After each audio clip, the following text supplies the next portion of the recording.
Tonight, from Salzburg, Austria, an ABC News event, Julie Andrews returns 50 years later for the untold story of The Sound of Music. Here now, from that famous mountaintop, Diane Sawyer. Good evening and welcome. As tonight, we take you on an amazing journey beginning right here on the famous hill at the foot of the Alps, where 50 years later, you can still hear the sound of music. Come with us now to the ancient town with the towering castles. At the foot of the mountains with the rolling river. It's where Mozart was born. 150,000 people live in Salzburg.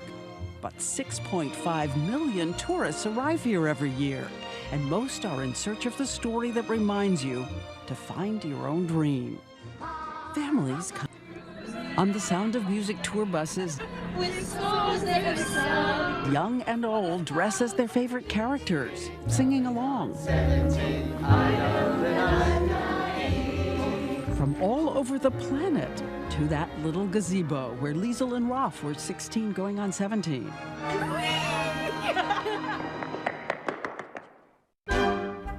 And there is someone else who has arrived in Salzburg, the actress with the astonishing voice, the luminous face. 50 years later, Julie Andrews, 79. She meets up with us at a treasured place, a terrace by a river filled with so many memories. Isn't it pretty? I think this was actually my favorite location. Her favorite location. In the movie, this house was used as the set for the backyard of the Von Trapp home. It's the place where a high-spirited nun frees 7 children from stultifying rules. Dressed in play clothes, out of curtains, they go canoeing, excited when their father comes home. At least, that's what I remember after falling in love with the movie long ago. But Julie Andrews remembers something else, what was really happening outside the frame. Watch these rarely seen home movies shot by the parents of the children. Just as we were about to shoot, the second AD came up to me and said, "Can I just tell you something? The little one doesn't swim." I said, "So could you fall forward from the boat and get her as quickly as possible?" I said, "Well, yes." And of course I fell backwards, not forward, because the boat was rocking. You just see a pair of feet disappearing. I saw some tape of her coming up going. Yeah, well, yes, and people were diving in to get her. She was very brave. You did 4 takes. 4 times they have to fall in the water, dry off, fall again. Behind the scenes, we see Julie Andrews huddled in towels, a bucket used to get her wet for retakes. Did you get dried off? No, I know up here they kept wetting us down to match. And somehow all this work and craft began to shape a message about courage, choosing hope even when your life gets hard. A message that would arc across every generation. 50 years later. 50 years.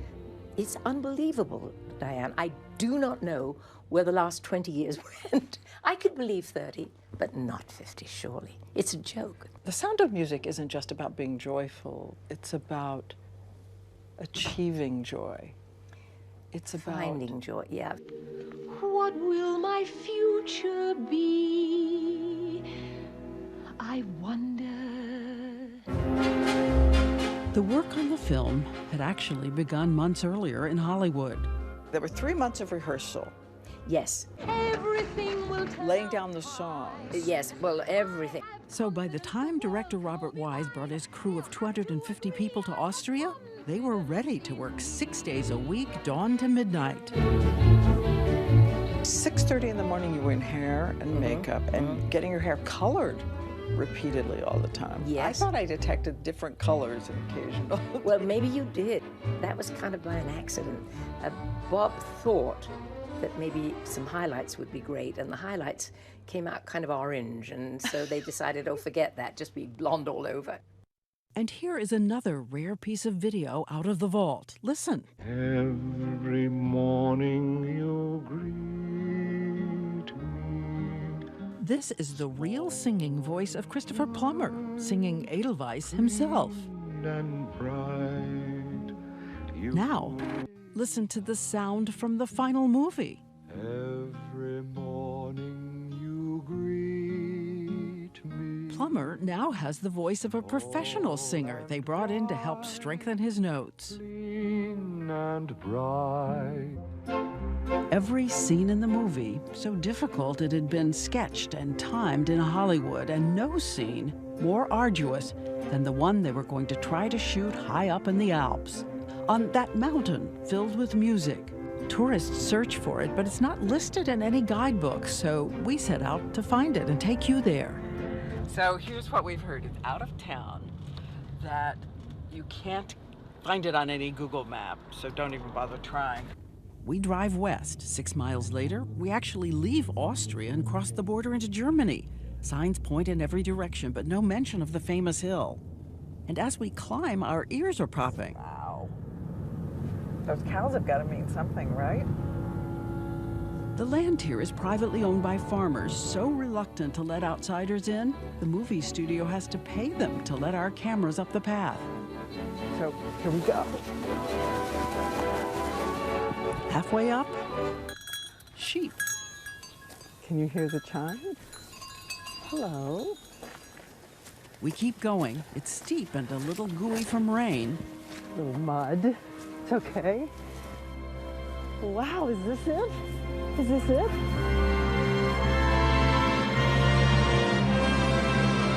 Here we are, the view, exactly as it was a half a century ago. Though one thing is very different for us on the day we arrive. Even though it is a beautiful day today, it was not 50 years ago. In fact, it was rain, it was wind, the temperature's in the 50s. Everyone was freezing, and they only had the sun come out for about 20 minutes to get that shot. Turns out beautiful Austria is the 11th rainiest country on earth. So I went to your mountain. I want to know how you did that. How I got up there? Oh, well, my. it rained a lot. The tarp over your head, freezing cold, waiting for the clouds to part. I know. We actually went up the mountain in big open carts pulled by oxen. I would sit on top of all the camera equipment, and then they'd hoist me up, and up we'd go. Spoiler alert. Skip this part if you only want the movie magic in your head.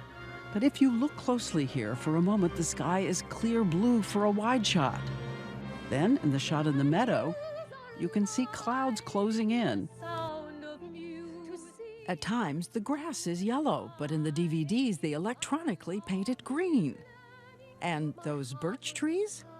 If you're looking for those birch trees, you're not going to find them. They were brought in for the scene, then taken right back out. Something else you won't find here, that brook with the water that trips and falls over stones on its way, that was brought in by the movie studio too. Plastic filled with water and vanished. And do you remember the scene where she's running back to the Abbey, leans down, picks up her clothes and goes in this direction? I'm telling you, it is steep. This is not easy. But on that day we were shooting on the mountain, we're lucky. We have small, silent drones getting the shot. Back in 1965, Julie Andrews was doing battle with a helicopter that kept blowing up a tornado of wind. This giant helicopter came at me sideways with a very brave cameraman hanging out the side, where the door would be normally. And the helicopter would shoot me, and I'd come from one end of the field, and he'd come from the other, and I'd make that big turn. And then he'd go around me to go back and start again, and I'd run to the other end. But every time he went around me, the downdraft from the jets would fling me down into the grass. I heard that occasionally you curse like a sailor. I do. No, I do, and I did. Quiet, please. But somehow, out of that duel with the helicopter, the 9 takes, the long hours, and the cold, in 20 minutes of sunshine, the giant speakers up in the trees began playing that music. One was suddenly released, maybe, from waiting and waiting, I don't know.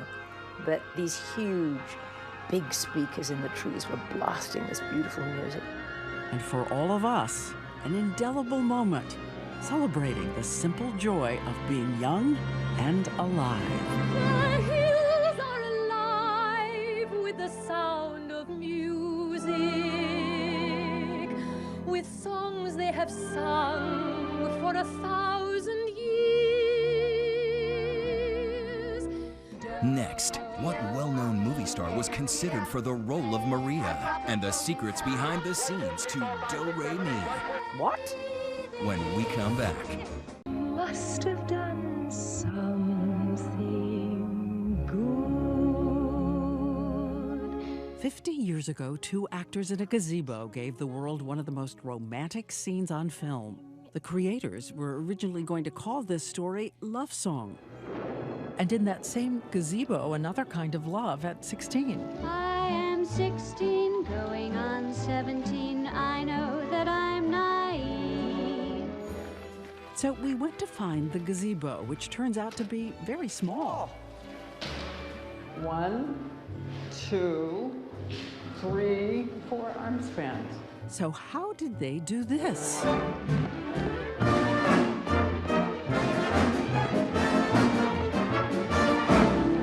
They built a bigger gazebo in Hollywood. Charmian Carr falling through a glass panel, injuring her ankle. She danced anyway. They took the bandage out electronically. As the making of this movie began, the two lead actors in real life seemed like polar opposites.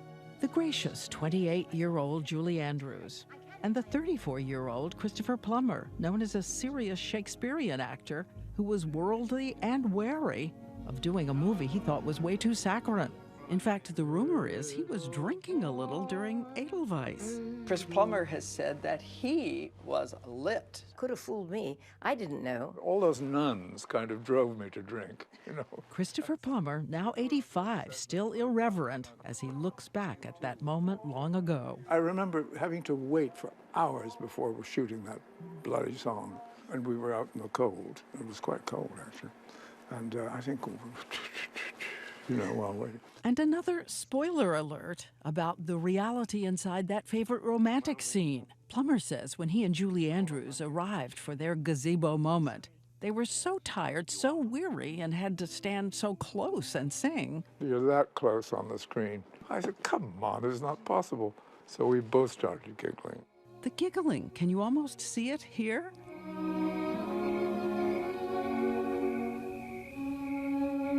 What else does the Reverend Mother say? The giggles went on, and then in a kind of rebuke, the electrical lights began to groan. Two carbons started to rub against each other. So every time we started a take, This terrible series of squeaks and groans. Belches. And terrible belches and other things. And it sounded like a comment on our acting. we all broke for lunch, came back completely sober, started a take, and there it was again. The director stepped in. So he said, I tell you what we'll do. We'll move you into silhouette by the door, and then you can laugh all you want. An unexpected film duo becoming friends. They had a lot in common. Both their marriages were dissolving, though his solution was set out every night to play piano and drink. And hers? Her husband, set designer Tony Walton, was working. She was alone in the hotel room with her little daughter, Emma. Truthfully, I was not terribly happy at the time. I was quite lonely. Tony was working, and our marriage was a little rocky, my first husband. And I was there. I did have Emma, but I was so busy. I mean, I literally was almost in every shot, just about. Did you have a crush on Christopher Plummer? Who said he had one on Yeah, we sort you, of but- did. We were never an item, as they say, but now we are the best of friends. We became the best of friends, and that's lovely. Yeah, probably because we weren't an item. We should have ended up together. We should have had a huge smashing affair. But there was no time, and Julie had her children with her, which is most inconvenient, I thought. She says mainly she was naive, like the girl on screen. Honestly, I was such a twit, and I grew up so late that, and I knew so little, it seems. I am a shy human being, and you are too, I think, yeah. Okay, said both of us on camera as we speak. Believe that, if you will. Her friend Plummer, the seasoned dramatic actor, worked to help get her ready for their famous fight. I will not forgive you for that. Children cannot do all the things they're supposed to do if they have to worry about spoiling their heard them precious complain yet. clothes. Or the... Julie in her life was not an angry girl. I doubt if she's ever sort of lost her temper. And he said, let's really have at it. Well, you've got to hear from someone. You're never home long enough I to said know I them. don't want to hear any more from you about my I children. know you don't, but you've got to. So, if you could go back and film one scene again, just for the pleasure of it, from the film? For the pleasure. when Chris and I are dancing. There's a beautiful shot that Robert Wise did was when we passed camera and you really saw the sweep of the dance with the music. That's a glorious moment. It is a real Austrian folk dance filled with yearning. And the other one is when he's standing in the hallway and I'm climbing the stairs, feeling very sorry for myself. And he says, I want you to stay. I ask you to stay. And she goes and goes up the stairs very happy. And I love that moment. Last week, when we went to see Plummer, who is a classical pianist, he told us he had seen the movie again not long ago, and then drifted into a song we recognized.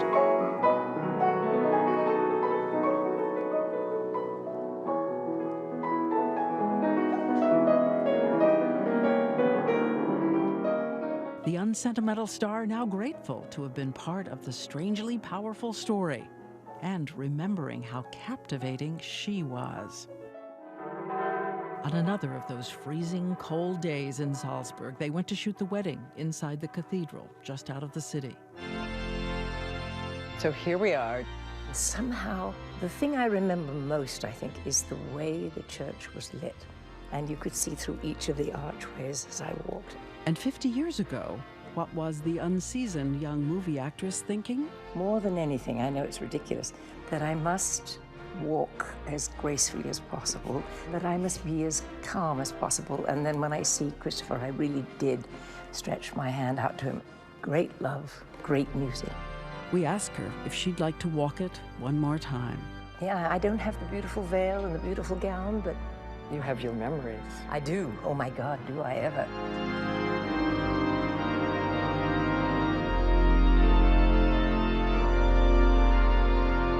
It's a long walk. How you solve a problem like Maria. How you catch a cloud and pin it down. How you find a word that means Maria. A liberty to the will-o-wisp a cloud.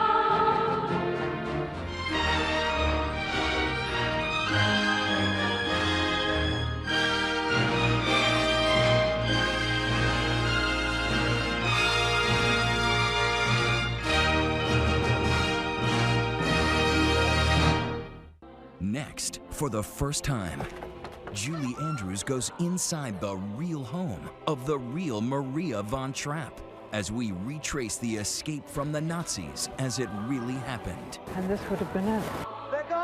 So different from the movie when we come back.